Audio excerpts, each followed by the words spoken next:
Ladies and gents, welcome back. The hunger for freedom has been growing around the world, and in several countries we've been seeing protests happening for the sake of personal liberties. And today we turn our attention to Iran, where it seems recently the government has been taking a page out of the Canadian playbook for how to deal with protesters. We have from Jay Bhattacharya, Canada's innovative approach to protesters' civil liberties keeps paying dividends as governments worldwide emulate it.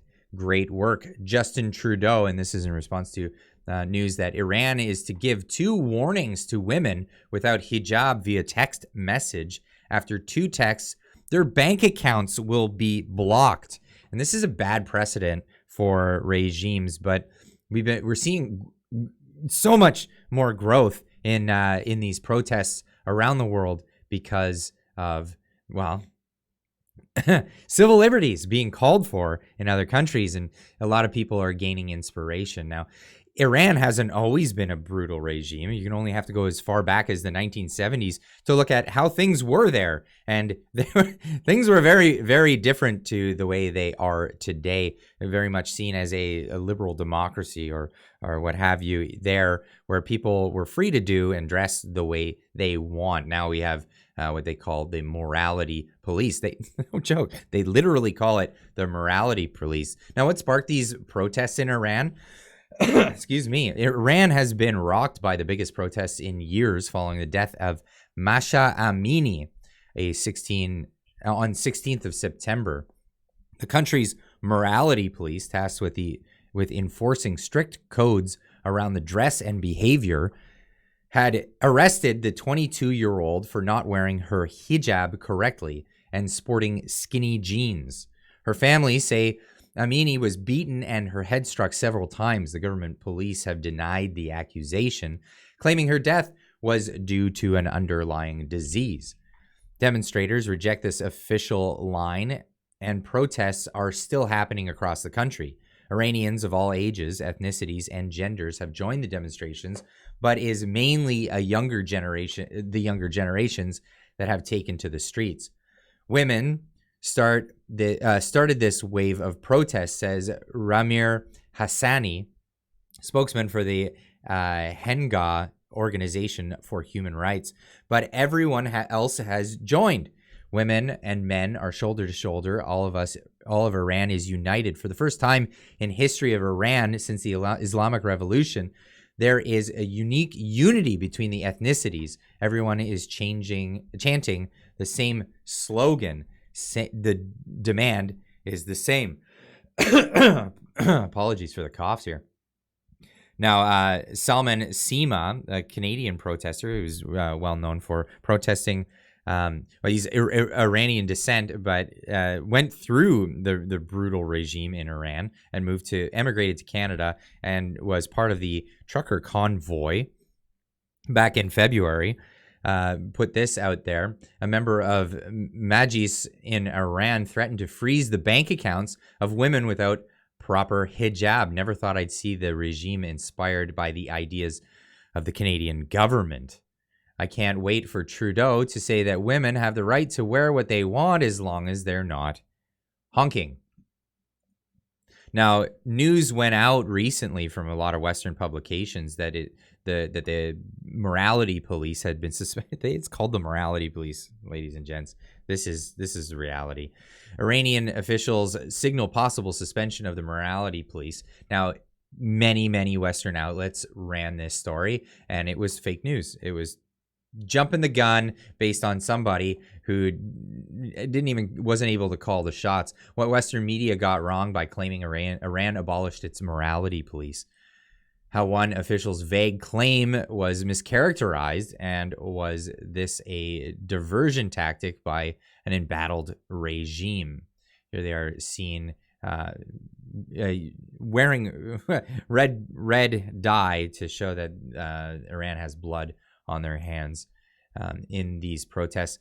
Over the weekend, news spread in numerous reputable media outlets that the Islamic Republic of Iran had dismantled its controversial morality police.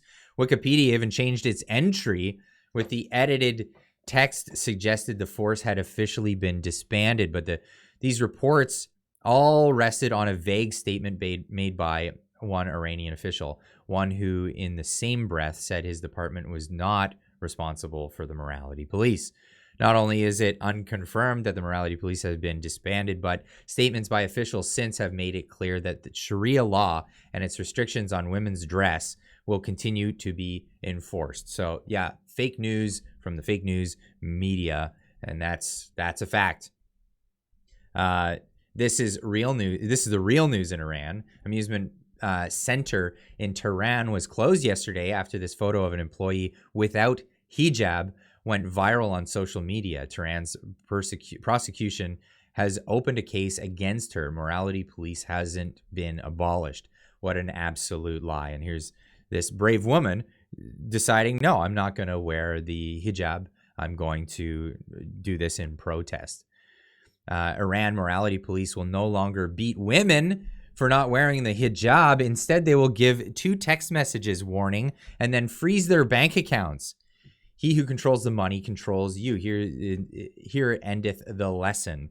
And this goes back to the Canadian government setting the precedent on how to take care of protests. Now, we need to find new ways when protesting our governments to make sure that we have our bases covered. This is obviously in the immediate a temporary step that the government can take, overreaching, absolutely overreaching, but setting the precedent nonetheless. Now we have brutal regimes across the world using these tactics thanks to the actions of the Canadian government in what's supposed to be a liberal democracy here in the world. Iran protests. BBC identifies many more people killed in demonstrations after Mahsa Amini's death, and this has been ongoing. So this is a thing. I'm not going to get too much into the particular details of this. I'll leave links in the description down below. But many people are getting involved in these protests, not just the students and young people. We have here. It's striking to see Isfahan's normally bustling historic bazaar empty. Merchants have the bazaar empty. Merchants have gone on a 3-day strike throughout Iran, reminiscent of the same tactics that helped bring down the Iran's monarchy in 1979. And here's what it looks like today. Normally, it's a bustling place, like it's just full of people, full of merchants. This is a big market square where people go. And again, this is how it looks right now. And this is the people coming together and saying, no, we're not going to stand for this. Time to put an end to this brutal regime and what's going on. And there's even backlash coming from within the leadership. Sister of Iran supreme leader condemns regime's crackdown on protests in a letter. This is published by the Global News of all places, but it still is news.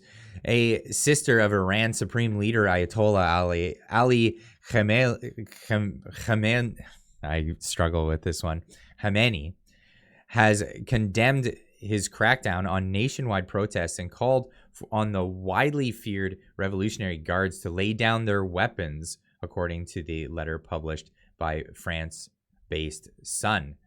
Iran has been gripped by unrest since the death of 22-year-old Kurdish Iranian woman Mahsa Amini in police custody on September 16th and is facing a 3-day general strike movement, which started on Monday. And who knows how long this will go into the future.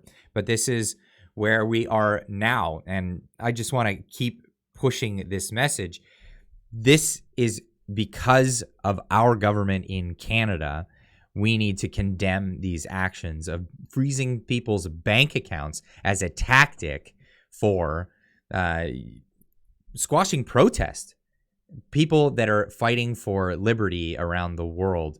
And we all know that this is a tactic that the Chinese Communist Party uses on their own citizens, and we should stand behind those people as well. But we need to raise awareness of this here in Canada, and we need to set an example by punishing those in Canada that decided that these tactics would be a good thing moving forward. And we need to set that example so that we can set, again, an example around the world that these tactics will not be tolerated. And, well, I'm going to leave this here for you now to answer the question.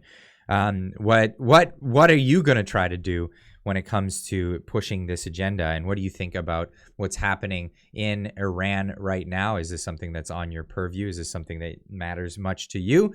I think it matters much to me because this is definitely something that has been inspired by the actions of the Canadian government. So I would like to express that. But leave your comment in the comment section down below. Let me know what you think. And we'll see you in the next one. Keep on trucking.